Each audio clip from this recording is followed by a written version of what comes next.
Tidak ada bangsa yang merdeka tanpa tentara yang kuat. Saya katakan sekali lagi, tidak ada bangsa yang merdeka tanpa tentara yang kuat.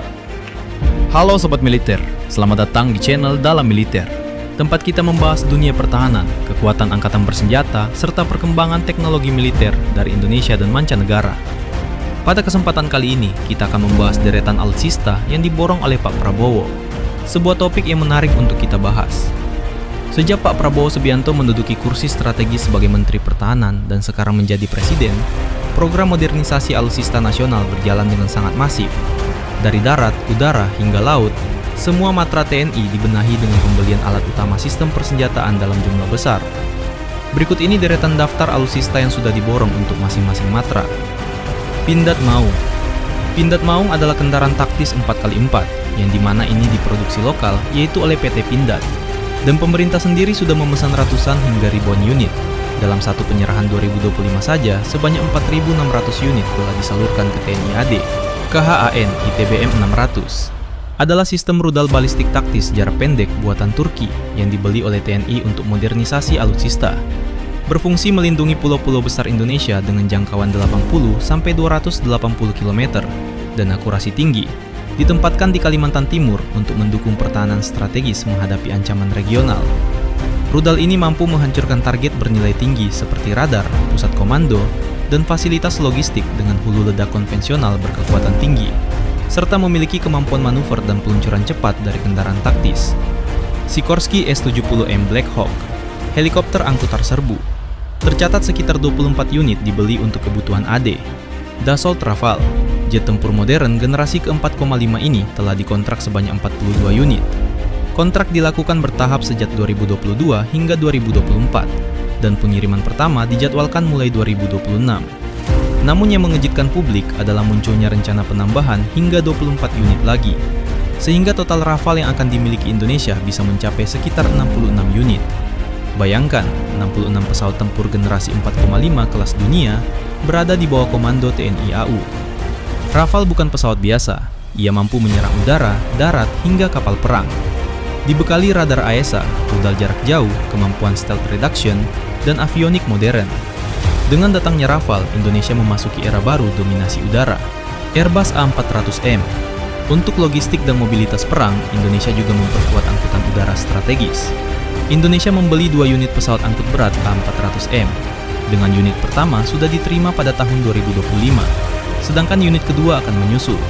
Tidak berhenti di sana, pemerintah menyatakan ketertarikan menambah 4 unit lagi, yang artinya total bisa menjadi 6 unit A400M di masa depan. A400M mampu membawa tank, kendaraan tempur, pasukan besar, bahkan bisa difungsikan sebagai tanker untuk mengisi bahan bakar jet di udara. Dengan pesawat ini, operasi militer jarak jauh, bantuan bencana, hingga penyelamatan WNI di luar negeri bisa dilakukan jauh lebih cepat. C-130, J-30 Super Hercules, pesawat angkut militer. Tercatat 5 unit telah dibeli sebagai bagian modernisasi armada AU. ANKS drone tempur adalah drone tempur UCAV buatan Turki yang dibeli Indonesia untuk memperkuat pertahanan udara. Dengan unit pertama tiba di Lanut Supadio, Pontianak pada September 2025. Sesuai kontrak pengadaan 12 unit senilai $300 juta dengan Turkish Aerospace, TAI. Drone Mail Medium Altitude Long Endurance ini memiliki kemampuan terbang hingga 30 jam, membawa persenjataan, dilengkapi radar canggih, dan akan ditempatkan untuk pengawasan area strategis seperti Natuna. KRI Brawijaya 320, kapal fregat jenis PPA ini merupakan fregat serbaguna terbesar di Asia Tenggara, mampu menjalankan berbagai misi dari patroli hingga pertempuran tingkat tinggi. Dengan spesifikasi canggih seperti panjang 143 meter dan kecepatan lebih dari 30 knot. Kapal-kapal ini diproduksi oleh Fincantieri dan tiba di Indonesia pada awal September tahun 2025, memperkuat armada TNI AL dengan kemampuan tempur modern. KRI Prabu Siliwangi, kapal fregat kedua dari jenis PPA ini direncanakan hadir 2026 dalam daftar belanja alutsista Matra Laut. KRI Merah Putih adalah proyek pembangunan fregat terbesar dan tercanggih yang dibuat Indonesia di galangan kapal PT PAL Surabaya untuk memperkuat TNI Angkatan Laut. Memiliki kemampuan tempur multimisi, udara, permukaan, bawah laut. Dilengkapi radar AESA canggih, Cheng 350N dari Turki, rudal, dan torpedo, serta diharapkan memperkuat armada tempur pada tahun 2028 sampai 2029. Kapal selam Scorpène.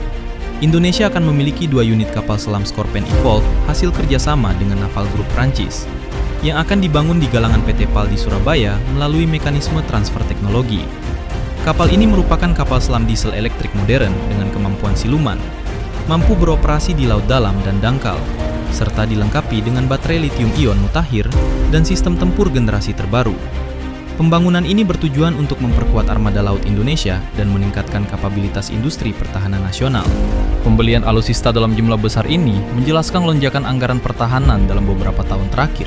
Dalam beberapa pengadaan, misalnya Rafale, selain membeli unit, ada komitmen kerjasama transfer teknologi, termasuk keterlibatan industri dalam negeri untuk suku cadang, pemeliharaan, dan MRO, misalnya dengan PT Dirgantara Indonesia atau PT DI. Meski diborong, tidak semua alutsista telah tiba atau aktif. Banyak yang masih dalam proses produksi, pengiriman, maupun konfigurasi atau logistik. Misalnya Rafale dijadwalkan datang awal 2026. Itulah pembahasan lengkap mengenai deretan alutsista tenteni yang diborong oleh Pak Prabowo versi channel Dalam Militer. Jika kalian bangga dengan TNI dan ingin terus mengikuti informasi seputar dunia militer, pastikan kalian klik like, subscribe, dan aktifkan lonceng notifikasi agar tidak ketinggalan konten terbaru dari kami. Terima kasih sudah menonton. Saya pamit, sampai bertemu lagi di konten berikutnya, hanya di Dalam Militer. Salam hormat untuk para penjaga NKRI.